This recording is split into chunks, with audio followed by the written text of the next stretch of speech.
Hey guys, this is Double D in the Friday Morning, episode 16, History of Cartoons, part 7, Why We Need Disabled Writers. If you want the characters like the ones I was talking about in episode 15, then we need disabled writers. If you want the disabled characters, you gotta have the disabled writers. Because they can relate to the situation. We need more disabled people working in the animation industry, like writers, to really give us a voice and put us out there in the show. I'm not talking about one particular company. I'm talking about Disney, Cartoon Network, Nickelodeon, all of them. They need to hire more representative people for the characters. If they're going to add disabled characters to shows, they need to have disabled writers that can relate to the situation to write for the said characters. But not just writers. It would be helpful if there was a whole entire disabled staff, mildly disabled, because they are the types that could relate to the situation that the audience is watching. And I feel if there's more disabled production people, there will be more disabled characters on the cartoons.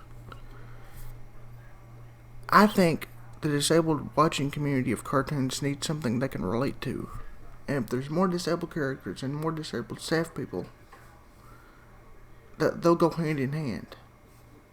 I'm talking about a show with any kind of disabled character, whether it's in a wheelchair or a mildly disabled person that uses crutches.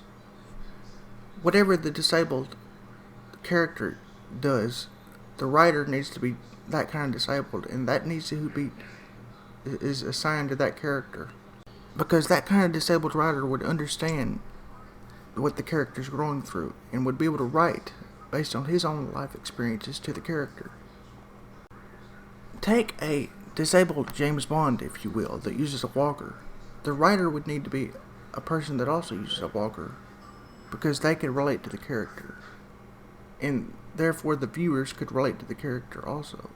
Guys, I'd advise you to do some writing research, and I'm telling you, the characters that the writers can relate to are better written characters. So in conclusion, that's why I think disabled writers need to be doing disabled characters. Join me next Friday for Double D in the Friday Morning, episode 17. The History of Cartoons, part 8. The History of Bigotry. Also, don't forget to follow me on social media. The links will be in the comments.